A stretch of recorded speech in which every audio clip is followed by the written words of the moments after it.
Hello guys, അസ്സലാമു അലൈക്കും. എല്ലാവർക്കും നമ്മളുടെ ചാനലിലേക്ക് സ്വാഗതം. നമ്മൾ വണ്ടി പഠിക്കാൻ വേണ്ടി വന്നത്. ഞങ്ങൾ ഗ്രൗണ്ടിലുള്ളത് രണ്ടാളും. അപ്പോൾ കുറച്ചെല്ലാം പഠിച്ച് ഇനി ഇപ്പോൾ സമയമില്ല. അപ്പോൾ പോയിട്ട് പിന്നെ പത്തലും കോഴിക്കറി ഉണ്ടാക്കാണ്ട് പള്ളിക്ക് കൊടുക്കാനുണ്ട്. അപ്പോൾ അതുകൊണ്ട് നിങ്ങൾ പോവാണ് ഗൈസ്. കോഴിക്കറി വെക്കാൻ വേണ്ടിയിട്ട് ഒരു തേങ്ങ വറുത്തിട്ടൊന്നുമില്ല, പച്ച തേങ്ങ തന്നെ ചിരകി എടുത്തത്. ഒരു സ്പൂണ് പെരിഞ്ജീരകം, വലിയ ജീരകം, ഒരു സ്പൂൺ ജീരകം, ഒരു സ്പൂണ് മഞ്ഞൾപ്പൊടി, പിന്നെ 4 തക്കാളി, ഒരു ഉള്ളി, നീരുള്ളി, പിന്നെ വെളുത്തുള്ളി, പച്ചമുളക്, ഇഞ്ചി, അത് 3 മിക്സിയിലിട്ട് അടിച്ചെടുക്കണം. അപ്പം നമുക്ക് ഈ തേങ്ങാനെ ആദ്യം കല്ലിൽ രണ്ടെണ്ണം ഇറക്കാനിട്ടിട്ട് വരാം.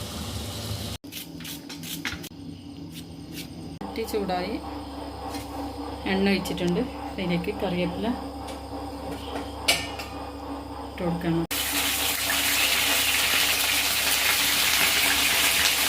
സവാള ഇട്ട് കൊടുത്ത് ഒരു സവാള മാത്രം.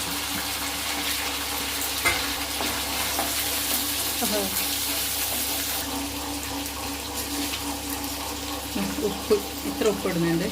ഇത് കല്ലുപ്പ്, മറ്റേ പൊടിയുപ്പൊന്നും എനിക്ക് ഇടാനറിയില്ല. അതുകൊണ്ട് കല്ലുപ്പ്, അത് കൈ കൊണ്ടിട്ടാലേ മനസ്സിലാവും. അതുകൊണ്ട് കൈ കൊണ്ടിടുന്നത്. കുറച്ച് മഞ്ഞൾപ്പൊടി. നമ്മൾ തേങ്ങാക്ക് മഞ്ഞൾപ്പൊടി ഇട്ടത് കൊണ്ട് കുറച്ച് ഇതിലേക്ക് ഇടുന്നുള്ളൂ. കുറച്ച് മഞ്ഞൾപ്പൊടി. ഉള്ളി കുറച്ചിട്ടാലേ നമുക്ക് കറി നല്ലൊരു പാങ്ങ് കിട്ടും അത്ര. അതുകൊണ്ട് ഉള്ളി കുറച്ച് ഇടുന്നുള്ളത്. സവാള നല്ല വെന്തിട്ട് മസാല ആയതിനു ശേഷം നമുക്ക് തക്കാളി ഇടാം. ഉള്ളി വറുത്ത് വന്നിട്ടുണ്ട്. കറണ്ട് ഇല്ല ഗൈസ്, ഇപ്പോൾ കറണ്ട് പോയി. ഉച്ചയ്ക്ക് 2 മണിക്ക് പോയ കറണ്ട് ഇപ്പോൾ 6 മണിയാകുമ്പോൾ വന്നിട്ടുള്ളത്. അപ്പോൾ വന്നതിന് ശേഷം ഇപ്പോൾ പിന്നെയും പോയി. നമ്മൾ പറ്റിച്ചു. തക്കാളി ഇടാൻ പോകുന്നുണ്ട്. നല്ല വെന്ത തക്കാളി ഇട്ട് പിന്നെ ഇഞ്ചി, വെളുത്തുള്ളി, പച്ചമുളക് ഒക്കെ പേസ്റ്റ് ഒരു സ്പൂണൊക്കെ ഇട്ട് നല്ലോണം ഇത് വെന്ത് വടയണം. വെന്ത് വടഞ്ഞതിന് ശേഷം നമുക്ക് മസാല എല്ലാം പൊടിയെല്ലാം ചേർക്കാം. എന്നിട്ട് അതിന് ശേഷം ചിക്കൻ ഇടാം. നല്ല അടച്ച് വെച്ചിട്ട് നല്ല വേവിച്ചിട്ട് നല്ല ഇതായി അതിലേക്ക് ചേർക്കാം. കാശ്മീരി മുളക് പൊടി 2 സ്പൂൺ,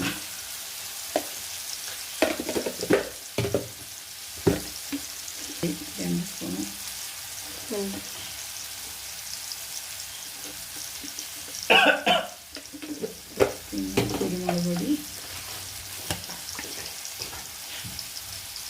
കുരുമുളക് പൊടി കുറച്ച് ഇട്ടിട്ടുള്ള. പിന്നെ പച്ചമുളക്, മുളക് എല്ലാം ആയതുകൊണ്ട് കുറേ വേണ്ടല്ലോ. അപ്പോൾ അതുകൊണ്ട് നമ്മൾ മിക്സാക്കിയിട്ട് നമുക്ക് ചിക്കൻ ഇട്ട് കൊടുക്കാം.